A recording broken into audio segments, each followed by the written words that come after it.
Você ouvirá a partir de agora o volume 2 do áudio A Bíblia é o Mapa do Tesouro. O tema de hoje será sobre a mulher de Ló.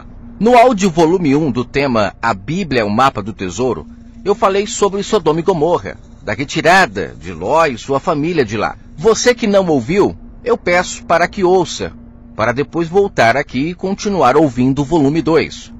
Nesse volume 2, eu permanecerei no mesmo assunto, mas é claro que dando sequência. Dessa vez nós vamos falar sobre a mulher de Ló, porque temos muito que escavar ainda dentro dessa história de Sodoma e Gomorra. No primeiro áudio, como eu já disse, ficou claro as evidências de que a retirada de Ló e sua família daquele local fazia uma alusão ao povo que o Altíssimo veio retirar do meio de Israel. Pessoas que ainda tinham azeite, ou seja, a verdade do Criador do Universo em si. Era esse azeite que mantinha a lamparina acesa. E o azeite sempre foi sombra da presença do Criador do Universo, das suas verdades. Por isso que na Velha Aliança se utilizava muito azeite para ungir as pessoas. E todos os que eram ungidos por azeite representavam pessoas que tinham acesso ao Criador do Universo, passavam a ouvir a sua voz. Fato que na Nova Aliança mudou, porque o Espírito do Pai foi derramado sobre toda a carne, como disse o profeta Joel no seu livro, no capítulo 2. E também Pedro diz isso em Atos capítulo 2, quando desce o Espírito Santo, e ali Pedro fala que ali se cumpria a profecia do profeta Joel, onde o Espírito Santo estava sendo derramado sobre toda a carne, e não mais em alguns, como acontecia na Velha Aliança. Só abrindo um parêntese, aqui em Atos 2, quando desce o Espírito do Pai sobre as pessoas, também é uma confirmação do que o Messias disse em João 14. Eu não vos deixarei órfão. Ou seja, ali em Atos 2 é o próprio Pai descendo sobre cada um que crê. E esse crer representa você abandonar os líderes, toda e qualquer pessoa que se coloca como mestre, como guia, como tutor, como ele disse em Mateus 23. Vocês terão apenas o Criador do Universo como guia de vocês agora. Não chamem mais ninguém de pai na terra. E assim acontece para aqueles que praticam isso, que representam que elas creram. E se assim a pessoa fizer, cumprindo Mateus 23, aceitando ter o Criador do Universo como seu único guia, abandonando o pai e mãe, abandonando toda e qualquer pessoa que se coloca como um líder sobre a vida dela, então o pai passa a ser o seu guia e ela passa a entender toda a Escritura, porque quem lhe revela não é mais o homem, mas o Espírito do Criador do Universo. Então precisamos separar uma coisa da outra. Azeite na Velha Aliança era a sombra do Espírito Santo que era derramado sobre uma pessoa. Então quando o Messias fala da parábola das 10 virgens, ele está justamente falando isso, que algumas das virgens, elas perderam o contato com o Criador do Universo. O azeite dessas virgens foram se acabando, elas não corriam atrás para ter mais azeite, e com isso a lamparina se apagou. Creio que você entendeu, quando diz que o azeite foi se acabando, é a verdade do Criador do Universo, ou seja, a mentira começou a tomar lugar no lugar da verdade. E aí automaticamente a pessoa ia se afastando no entendimento dela sobre a verdade do Altíssimo. E como ela não corria atrás, que é correr atrás do azeite, que é correr atrás da verdade, ela então estava se afastando cada vez mais do Criador do Universo. E aí ela acaba se tornando o filho pródigo que vai comer com os porcos, as lavagens que os homens dão. A parábola do filho pródigo está descrita em Lucas 15, do verso 11 ao 32. O filho pródigo são todas as virgens que perderam a sua virgindade ouvindo enganos, e é por isso que o pai as compara com porcos, porque aceitam a lavagem dos homens do que comer pão diretamente da boca do pai, como o Messias disse na tentação do deserto. Os verdadeiros filhos comem pão que vem da boca do pai, e não lavagem. Esse perder a virgindade é o mesmo que perder a herança. O filho pródigo perdeu a herança do Criador do Universo, a sua verdade, aquilo que fazia ele ser parecido com ele, imagem e semelhança. E a virgem perdeu a virgindade. É a mesma coisa.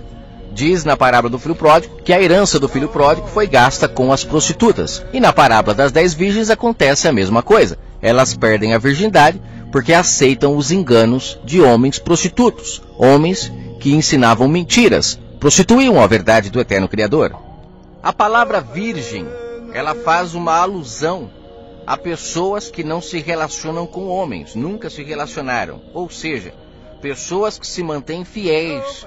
E no caso, quando ele se refere a virgem no sentido espiritual, são pessoas que se mantêm fiéis à verdade, não aceitam o engano. Pessoas que não aceitaram os enganos, elas são consideradas virgens aos olhos do Pai. As árvores que o Pai não plantou, como o Messias diz em Mateus 15, não conseguiram envenenar essas pessoas, por isso que ainda são consideradas virgens aos olhos do Pai. Essas pessoas permaneceram firmes ao noivo prometido. Essas noivas são as pessoas que ouviam o bom pastor quando ele veio e creram nele, porque ainda tinham azeite e conseguiam reconhecer a voz do bom pastor, por se manterem fiéis à palavra desde a sua retirada do Egito até a vinda do noivo. Lembre-se que a lei pedia para que os pais ensinassem os filhos o caminho que eles deveriam andar, para que quando crescesse não se desviassem deles. Então essas virgens que se mantiveram com o azeite, com as suas lamparinas acesas, representam os filhos que foram bem ensinados pelos seus pais e na vinda do noivo puderam então entrar para as bodas, não ficaram do lado de fora como aquelas que perderam o azeite, ou seja, a verdade do eterno Criador. É sempre bom reforçar que as bodas do Cordeiro, que estão descritas em Mateus 22, do verso 1 ao 14, elas já começaram no madeiro. O sistema religioso joga para o futuro, impedindo as pessoas de viverem já o momento especial que foi comprado pelo Criador do Universo, de as pessoas poderem serem livres para ouvir a voz do Pai. Participar da boda é ouvir a voz do Pai, é ser batizado pelo seu Espírito, é poder comer do pão que vem da boca do Pai e não da boca dos homens, é abandonar todo e qualquer homem que fala por ele. Fato que o Messias deixou claro em Mateus 23, não tenham mais guias entre vós, tutores, mestres, porque só um será o vosso mestre, o vosso guia, o vosso tutor, o Criador do Universo, aquele que virá, não deixando mais vocês órfãos. Mas os lavradores, como eu já comentei, não aceitando essa liberdade que o Pai deu para o mundo, então eles se colocam até hoje ainda como guias, tentando impedir as pessoas de entrar no reino. Fato que o Messias deixou claro em Mateus 23, quando ele diz, vocês não entram no reino e também não deixam as pessoas entrarem. Talvez você diga, o que isso tem a ver com a mulher de Ló? Tudo, você vai entender. Eu tenho um áudio no canal Adorando em Espírito quando eu falo que o casamento entre o Criador do Universo e a sua noiva já aconteceu no madeiro. Se possível, ouça esse áudio caso você não tenha ouvido ainda. Ali você vai entender claramente que se o casamento já aconteceu no madeiro, ou seja, essas noivas que ele veio buscar já entrou para o reino desde o madeiro, inclusive em João 10, verso 16, isso fica claro quando o Messias fala que ele iria retirar algumas ovelhas de dentro do aprisco, outras de fora, e juntariam as duas para se tornar um único povo e um pastor. Então isso já aconteceu no madeiro, porque foi no madeiro que os gentios foram enxertados na videira. E os gentios, quando fala gentios, não são todos, são todos aqueles que aceitam também abandonar guias, lideranças, homens, pai, mãe. Quando fala pai e mãe, está falando ao sistema religioso, já falei muitas vezes sobre isso. Então, se você entender isso e você aceitar, então você passa a fazer parte desse único povo que aceitou buscar o Pai em espírito e em verdade, como ele disse para a mulher samaritana. Inclusive, a mulher samaritana era uma das virgens, que embora estava já com seu azeite quase acabando, porque estava cheio de ídolos, cheio de maridos, cheio de enganos, mas ela aceitou abandonar os enganos para servir ao único pastor e fazer parte do povo que adora em espírito. Então significa que se o casamento já aconteceu desde o madeiro, porque foi no madeiro que o Messias também abandonou pai e mãe, como está escrito lá em Gênesis 2:24, deixará o homem o seu pai e sua mãe e se unirá à sua esposa. Esse texto está falando do Messias, e ele de fato cumpriu. Ele veio, praticou a lei, cumpriu toda a lei, abandonando pai e mãe, para não ficar mais debaixo desse pai e dessa mãe física terrena. Ele agora está livre para se casar com a Israel espiritual. Agora a mulher que quiser se casar com ele, aí precisa cumprir o que Paulo fala em Efésios, capítulo 5, verso 31 e 32, quando ele fala que a mulher agora tem que se unir ao marido, que é o Messias ressuscitado, para então fazerem parte desse único corpo, que é o corpo que adora o Pai em espírito, saindo de todo esse engano que foi imposto para nós, para agora fazermos parte desse corpo. Um povo que ouve a voz do Pai no seu entendimento, no seu ouvido, pratica o que é certo sem precisar de leis. Se as pessoas entenderem isso, elas vão perceber que o mundo só está essa catástrofe porque as pessoas não estão ouvindo a voz do Pai, continuam ouvindo os enganos dos homens, as lavagens dos homens. Mas quando começarem a ouvir a voz do Pai, serão filhos nascidos de novo, serão esposas do Criador do Universo, e o mundo passará a encontrar o seu eixo. Haverá mais amor, haverá mais perdão, e as pessoas começarão a praticar as obras verdadeiras para a qual nós fomos comprados, não essas obras falsas que as pessoas estão praticando no seu dia a dia, chamada religião. Em João capítulo 10, verso 14, o Messias diz: eu sou o bom pastor e eu conheço as minhas ovelhas. Eles sabem quem são as virgens que ainda têm azeite. E ele diz: as minhas ovelhas também me conhecem. Por que o conhece? Porque ainda tem azeite. As que perderam o azeite não o conheciam, só as que tinham azeite ainda. Exemplo de pessoas que tinham azeite. Zaqueu é uma pessoa. Ele aceitou ouvir a voz do Messias e aceitou se consertar com o seu próximo ao invés de ficar sacrificando, ao invés de ficar praticando rituais que foram impostos para ele. Nicodemos, exemplo de uma pessoa que não tinha mais azeite. Embora tenha ouvido a voz do Messias, preferiu a glória dos homens, não aceitou a voz do noivo.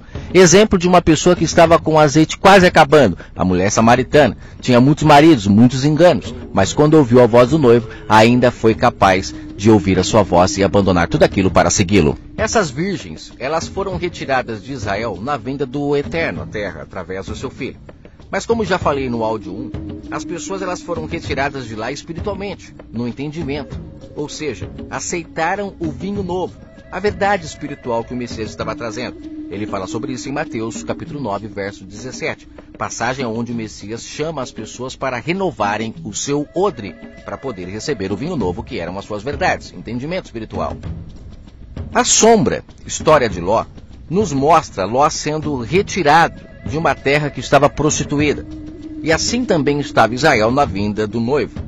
Basta ver a história da mulher samaritana que tinha 6 maridos, mostrando que ela não era mais virgem. Havia abandonado os ensinamentos do Eterno já há muito tempo.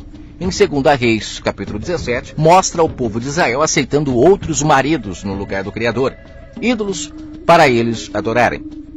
Se lermos Mateus, capítulo 5, do verso 31 e 32, ali o Messias diz algo interessantíssimo. O noivo, em caso de adultério, pode se separar de sua noiva. E de qual noivo ele estava falando? Quem era o noivo? Ele mesmo era o noivo. Sua vinda foi muito objetiva. Nessa passagem de Mateus capítulo 5, versos 31 e 32, ele deixa claro a sua intenção com sua noiva. E ainda diz, se alguém se relacionar com a noiva repudiada, ele repudiou.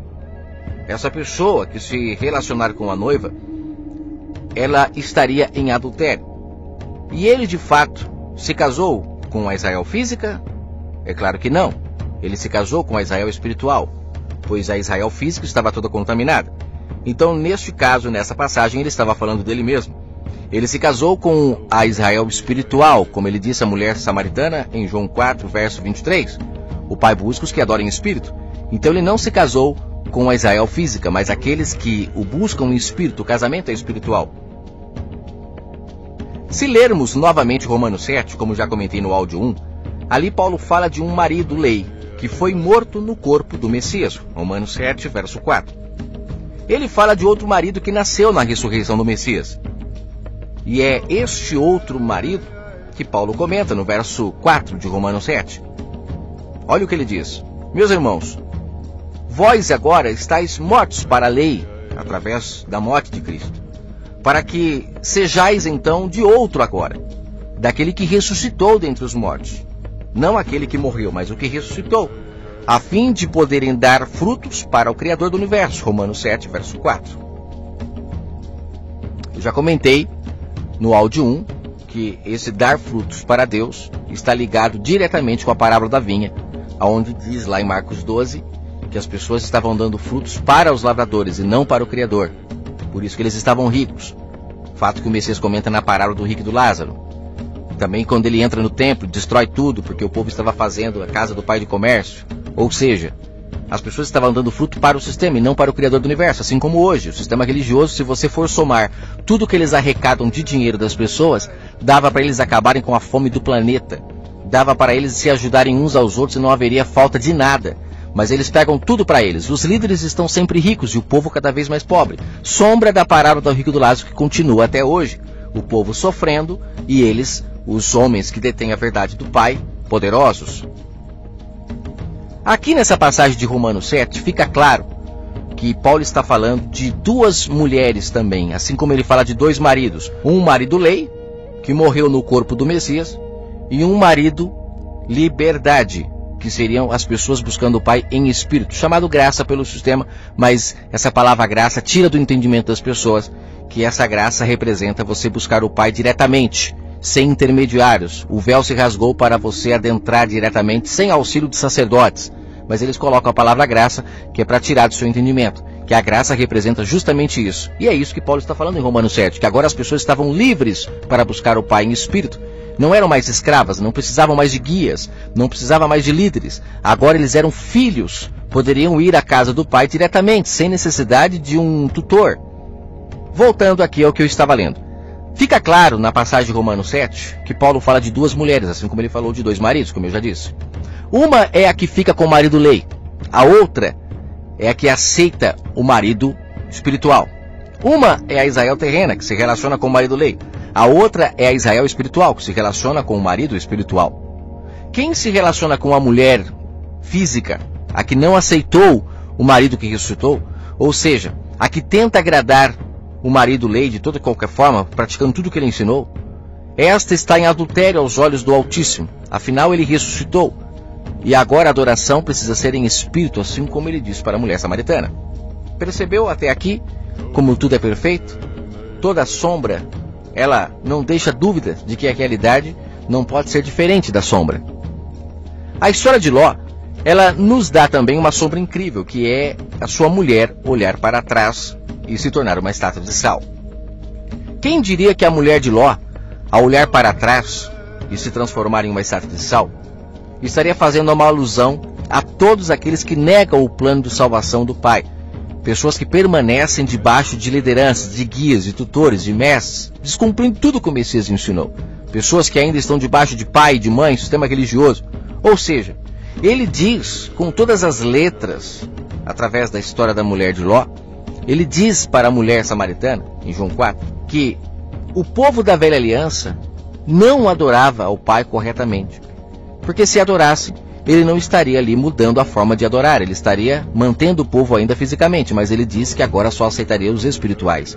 E a mulher samaritana, ela era da tribo de Israel, ela era da descendência de Jacó. E ali, em João 4, o Messias está deixando claro, não aceito mais o tipo de adoração que vocês tentam me dar, agora eu só aceitarei aqueles que me buscarem em espírito. O sistema religioso, infelizmente, ensina o povo a mais se relacionar com a mulher repudiada de Israel do que com o Messias. Eles ensinam o povo a pagar dízimos, obra da mulher repudiada, guardar o sábado, obra da mulher repudiada, comer pão físico, se batizar em água física, tudo o que foi necessário para a mulher repudiada. E ela foi repudiada justamente por isso, que por não entender o mundo espiritual, tudo tinha que acontecer fisicamente, e com isso eles se afastavam da verdade do Pai. Pois comiam carne fermentada pelos homens, que eram os enganos da Babilônia, mas deixavam de comer um animal físico, cujo, para o Pai, não tinha motivo nenhum de eles pararem de comer, porque afinal de contas não era um animal físico, a carne física que contaminava o entendimento deles, mas sim o entendimento carnal, o entendimento que eles recebiam no seu entendimento e passavam a serem carnais aos olhos do Pai. O povo da velha aliança sempre precisou ver para crer. Em João 20, verso 29, deixa claro isso na história de Tomé, por exemplo. Os líderes religiosos, eles ensinam o povo até hoje a ter liderança. Fato que nega o Espírito do Pai que guia as pessoas na nova aliança. Como eu já disse em Mateus 23, o Messias fala sobre isso. Ele diz para as pessoas não terem guias. É o Espírito do Pai que os guiariam a partir do madeiro. Ele seria o tutor, o mestre das pessoas, o rabi. Mas infelizmente vemos que as pessoas não deram muito crédito ao que o Messias falou. É por isso que o mundo está do jeito que está. Todo destruído, porque as pessoas não têm ouvido a voz do Pai. Continuam comendo a lavagem dos homens. Só em Mateus 23, já desmente todo e qualquer líder religioso que diz que em Efésios 4:11 Paulo está se referindo ao tempo presente e não ao passado, quando ele comenta sobre o Pai haver dado aos homens títulos de pastores, mestres e essas coisas. No passado, como em Mateus 23, já existiam mestres, tutores, guias, né? Em Mateus 23 o Messias deixa claro sobre isso. E em João 10 o Messias também deixa claro que isso existia na velha aliança. Mas na nova, fiquemos com o que o Messias disse em João 14, verso 18, não vos deixarei órfão. Isso era para ter acontecido na nova. Mas esses homens, distorcendo toda a palavra, traz para hoje a questão de ter liderança sobre as pessoas. E as pessoas aceitam ser lideradas. É por isso que impede o Pai de agir na humanidade.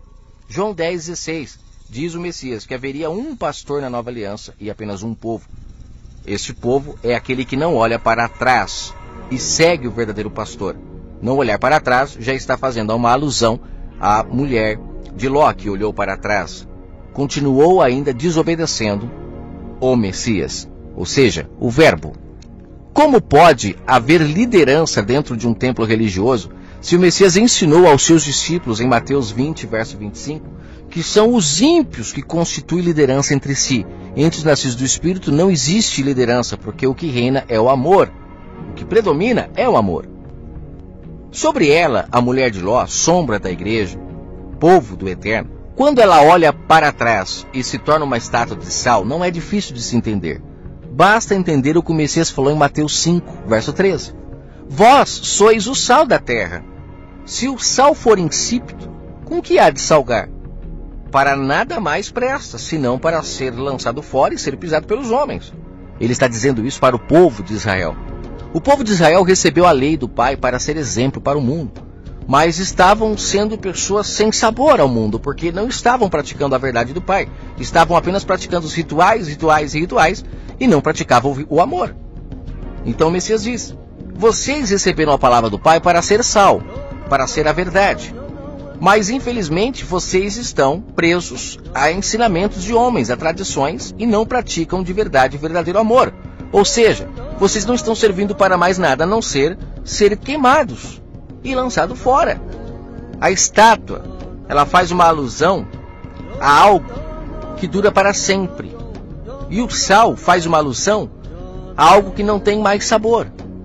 Então a mulher, quando ela se torna estátua de sal, mulher de Ló, é porque é algo que, se você aceitar olhar para trás e praticar os rituais que o Messias veio abolir, você então se tornou uma estátua aos olhos do Pai. Para sempre você não tem mais sabor. E o sal está fazendo uma alusão ao que ele fala em Mateus 5, verso 13. Se nós não fizermos o amor, não praticarmos o amor, não formos sinceros uns com os outros, não praticarmos as obras na luz e não nas trevas, seremos sempre pessoas que não têm sabor nenhum aos olhos do Pai. Fato que João fala em Mateus 3, que o Messias veio para queimar toda árvore que não dá fruto. Ele veio trazer o batismo do Espírito para aqueles que aceitam ouvir a sua voz, ser guiado pelo Pai, e ele veio trazer o fogo para aqueles que não aceitam a voz do Pai e preferem continuar olhando para trás. A mulher de Ló, assim como muitas pessoas na época do Messias, eles foram chamados a se retirar do engano, mas olharam para trás. Como Nicodemos, por exemplo, foi um caso clássico. Essas pessoas gostavam da prostituição. Uns gostavam da prostituição porque lucravam com ela, e eram os líderes religiosos. Outros, para encobertarem os seus erros, como por exemplo em Mateus 5, 23 ao 24, o Messias deixa claro que as pessoas estavam fazendo sacrifícios e não estavam se consertando com os seus irmãos. E muitos gostavam disso. Inclusive essa passagem de Mateus 5 é pouco falada dentro do sistema religioso. Eles falam isso mais no dia da ceia da igreja, mas nos outros dias eles não recusam a oferta. Eles querem que as pessoas tragam a oferta, mesmo que não tenham se consertado com o seu irmão, contrariando até o que o Messias ensinou. A ordem ali era para aquele povo que praticava a oferta do sacrifício. A oferta nunca foi dinheiro, sempre foi o sacrifício. Embora na época estava virando dinheiro para os líderes, estava dando lucro porque eles vendiam os animais. Assim como hoje, não existe mais o animal, mas o povo continua dando a oferta. Não mudou nada. No entendimento das pessoas, a mente continua cauterizada. O Messias ele deixa claro nessa passagem de Mateus 5 que as pessoas elas não estavam se consertando uns com os outros, mas estavam fazendo seus rituais. Na parábola do credor incompassível, em Mateus 18, do verso 21 ao 35, como já comentei no primeiro áudio, enquanto não se consertavam uns com os outros, a dívida aumentava perante o Pai. Eles estavam vivendo em trevas, fazendo suas falcatruas e dívidas perante o Criador do Universo, porque toda vez que você faz algo que você prejudica o próximo, isso acumula em dívidas aos olhos do Pai. Isso só aumentava aos olhos dele. Eles iam e praticavam lá o ritual de matar um cordeiro, um animal, e achavam que estavam perdoados. E Paulo fala em Hebreus 9 que de fato nunca foram perdoados. Era algo que o Pai tolerava, por isso que o Messias chama de dívida na parábola do credor incompassivo. O Pai tolerava, mas isso acumulava dívidas. E ele veio através do Filho para pôr fim a essa dívida e as pessoas começassem de novo, do zero, agora se perdoando uns aos outros.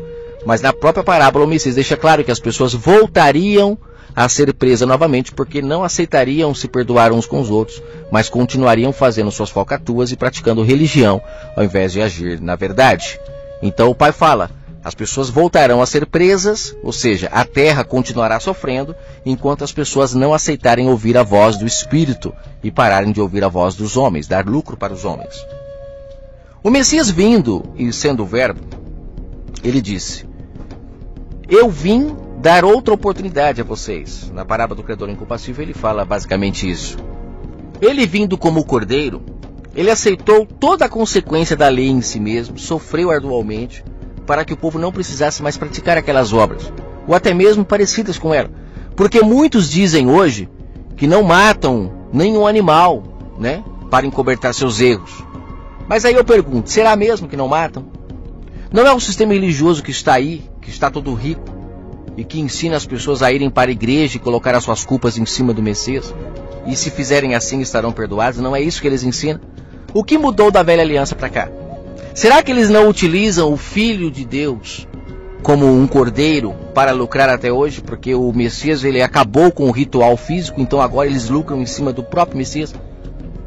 Eles só não matam o animal literalmente, mas o engano continua sendo implantado na mente das pessoas. A dívida que ele veio perdoar foi a em que o povo de Israel estava inserido. Eles pararam de ser honestos, amorosos e confiavam no sacrifício de um animal. Nós também, que somos parte da Babilônia, também praticávamos isso. Ou vocês acham que Israel aprendeu a praticar essas obras com quem? Conosco? Desde há muito tempo, nós, Babilônia, porque nós não somos de Israel, somos de fora. Lembramos que só existiam dois povos antigamente, o povo de Israel e a Babilônia. O muro se quebrou, sombra do muro de Jericó. Quando o Messias veio, quebrou-se o muro que separava os dois povos. E agora as pessoas têm a oportunidade de escolher de que lado ficam. Mas precisamos entender que nós também sempre fomos guiados pela Babilônia nessas práticas de não nos consertarmos uns com os outros e ficarmos presos a rituais. E com isso a terra vai entrando de um abismo chamando outro abismo. Basta ver a situação em que o mundo está. Então o Messias, quando ele veio trazer luz para as pessoas, que elas precisavam andar na luz, ser transparentes umas com as outras para que a verdade predominasse. Mas as pessoas preferem continuar nas trevas. E até hoje o sistema lucra com essa ideia de sacrifício, mesmo que não sacrificando um animal literalmente. Mas as pessoas, quando vão para um templo e colocam suas culpas sobre o Messias, elas estão fazendo o mesmo que o povo de Israel fazia na velha aliança, quando colocavam suas culpas sobre um cordeiro. O Messias, quando ele vem e ele morre, ele não morre para agora nós colocarmos a culpa nossa sobre ele. Ele morre para nós pararmos de colocar a culpa em cima de outras pessoas e agora assumirmos nossas próprias culpas. É isso que ele veio fazer, e a parábola do credor incompassível deixa isso muito claro. Mas infelizmente o sistema, para não perder os seus lucros, agora utiliza o Messias para ganhar dinheiro. E o povo vai todos os dias para a igreja pedir perdão, sendo que ele mesmo ensinou na sua oração: perdoa os meus pecados como eu tenho perdoado os meus irmãos. Não está ligado mais a ele. Não adianta você colocar a sua culpa sobre ele. Ele veio perdoar as dívidas que as pessoas cometiam no mundo todo, não só em Israel, no madeiro. E dali para frente não era mais para as pessoas ficarem colocando a culpa em cima de cordeiro nenhum. Só que as pessoas continuam fazendo isso porque não aceitam vir para o lado da verdade, para o lado da luz. Lembremos que em Mateus 22 e também em Lucas 14, nós, os gentios, éramos chamados de leprosos, coxos, cegos, imundos. Nós éramos esse povo. A Babilônia, a carne que Israel não podia comer e comeu, aprendeu a idolatrar, aprendeu a tanta coisa errada conosco. Só que o pai diz que as bodas, o pão, foi dado agora, desde o madeiro, né? Para nós também. E todo aquele que é coxo, que é leproso, que é cego, que é imundo na Babilônia, se comer do pão, se cura. E aí passa a fazer parte do povo que nasce do Espírito. Olha que tremendo que é isso. Antigamente existiam dois povos, a Babilônia e Israel. E nós éramos a Babilônia. O sangue do Messias, ele tira o pecado. Mas como Paulo fala em Hebreus 9, ele diz assim: vindo o Messias, o sumo sacerdote dos bens futuros, por um maior e mais perfeito tabernáculo, ou seja, um tabernáculo celestial e não terreno. Leia Hebreus 9 para você ver. Em Hebreus 9, aqui está claro e evidente qual é o templo ou a congregação que ele fala em Hebreus 10, que não era para as pessoas se afastarem. não é esse templo que você frequenta, mas é o tabernáculo celeste, aonde ele diz aqui em Hebreus 9 que Cristo passou a ser o sumo sacerdote deste tabernáculo, não do terreno feito por mãos humanas. Aí ele fala que o Messias, ele se tornou o sumo sacerdote não através de sangue de bodes, bezerros, nada disso. Ele fala que a sua redenção foi feita pelo seu próprio sangue. Sangue que purifica o entendimento das pessoas. Leia para você ver, Hebreus 9, verso 11, 12, 13 e 14. Paulo ainda chega a dizer, porque se o sangue de touros e de bodes, de cinza de ovelha, aspergisse, alguma coisa, não precisava o Messias vir. Aí ele fala, o sangue do Messias tem muito mais poder sobre esses sangues aí. Porque o sangue dele, que foi oferecido no tabernáculo celeste, ele purifica a nossa consciência das obras mortas, para servirmos ao Criador do universo, Deus vivo, não Deus morto. Por isso que na Velha Aliança tinha muitas viúvas, Na Velha Aliança, quando fala de viúva, está falando de pessoas que serviam ao deuses mortos. As pessoas sempre trazem para o lado literal da coisa, porque não entendem as escrituras de forma espiritual. Só aqui, nessa passagem de Hebreus 9, como eu já disse, fica claro qual congregação é esta que nós não devemos abandonar. E quando abandonamos essa congregação que Paulo está falando em Hebreus 9, estamos aí como sombra, sendo a mulher de Ló, que olha para trás e prefere ficar debaixo de enganos, de homens que se colocam como líderes das pessoas, negando o Messias. Todos os que não fazem o que ele ensinou na parábola do credor incompassível se tornam estátuas de sal aos olhos do Altíssimo. Se tornam estátuas de sal significa não ter sabor para o mundo. Se torna um religioso que louva dentro de 4 paredes, pula, chora, mas é tudo porque não conseguiu ainda o seu carro novo, sua casa, seu emprego, seu sonho, sua namorada. Egoísmo puro. Fora dessas 4 paredes, que erroneamente chamam de igreja, essas pessoas não são capazes de ser sal nem para os próprios da família, quem dirá para os de fora. E ser sal é ser útil, ajudador, dar sabor à vida de alguém. Para finalizarmos, eu deixo algumas palavras de homens que foram literalmente pescados deste mundo. Tinham suas mentes no céu e não aqui. Paulo diz, não abandoneis a vossa congregação, como é costume de alguns, e eu já falei que em Hebreus 9 fala qual é essa congregação. Ele também fala em Hebreus 6 que não era para as pessoas expor ao Messias ao vitupério, vergonha pública, quando abandonassem o que ele nos comprou, que é servir ao Pai em espírito, para voltarmos a buscar ao Pai, o Criador do universo, através de rituais.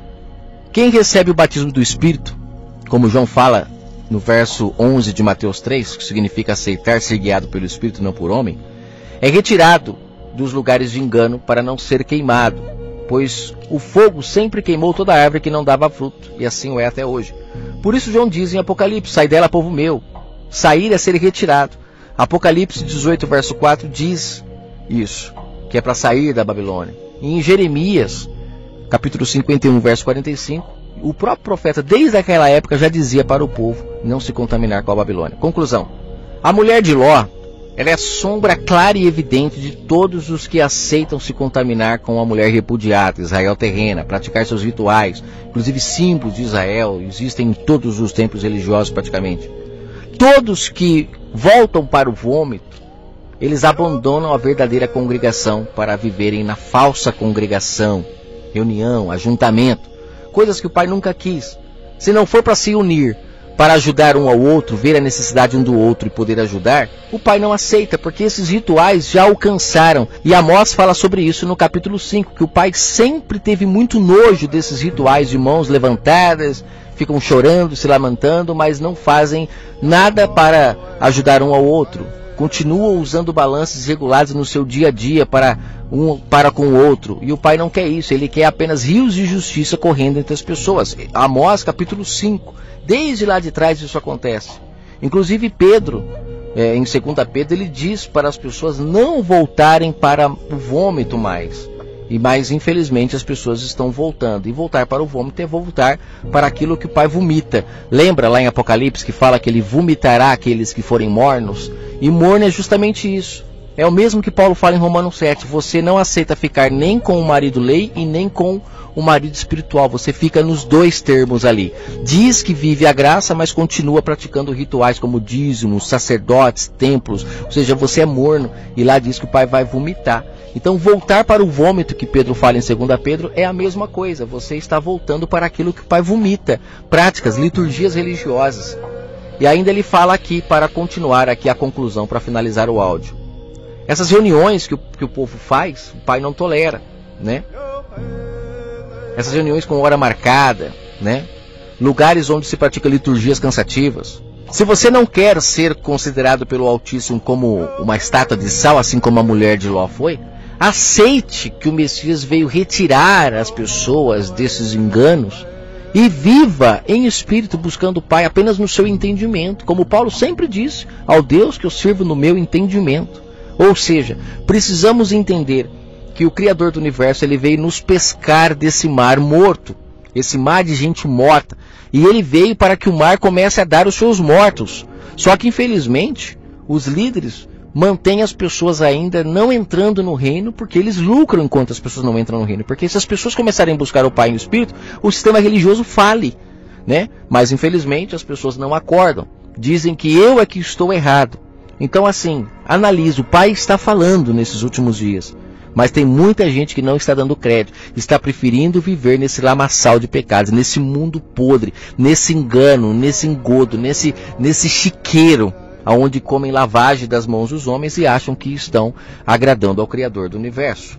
Cuidado, não seja uma mulher de Ló, seja sal que salga a humanidade, que dá vida para a terra, e não alguém que fica praticando rituais e não faz nada para melhorar nada. O Criador é espiritual. Aquele que se achega e o entende de fato, espiritualmente, representa quem nasceu de novo. Aceitou o pedido de casamento, deixou de ser escravo para ser filho. E isso é maravilhoso, mas muitos têm abandonado isso para ficar debaixo de mordomos, de guias, de mestres novamente. Espero que tenham gostado desse estudo. Em breve colocarei o volume 3. Não sei se ainda continuando em Sodoma e Gomorra, mas tem história de Sodoma e Gomorra ainda para continuar. Mas aqui eu creio que ficou claro quem é a mulher de Ló. A sombra, a alusão que ela faz, são todas as pessoas que negam o plano de salvação do Pai, de ouvir a sua voz no seu espírito, e continuam ainda debaixo de homens. Que o Eterno abençoe a todos, e que o seu espírito possa ser derramado sobre todos aqueles que crerem nesta mensagem, e que aceitarem abandonar pai e mãe, né, para segui-lo, para se casar com ele. Ele já largou o pai e mãe para se casar com sua noiva. E nós temos abandonado pai e mãe para nos casarmos com ele? Ou temos continuado ainda tendo pai e mãe se intrometendo no nosso relacionamento para com o Eterno Criador? Ele não aceita pai e mãe no meio do relacionamento. Ou somos só dele, ou não somos.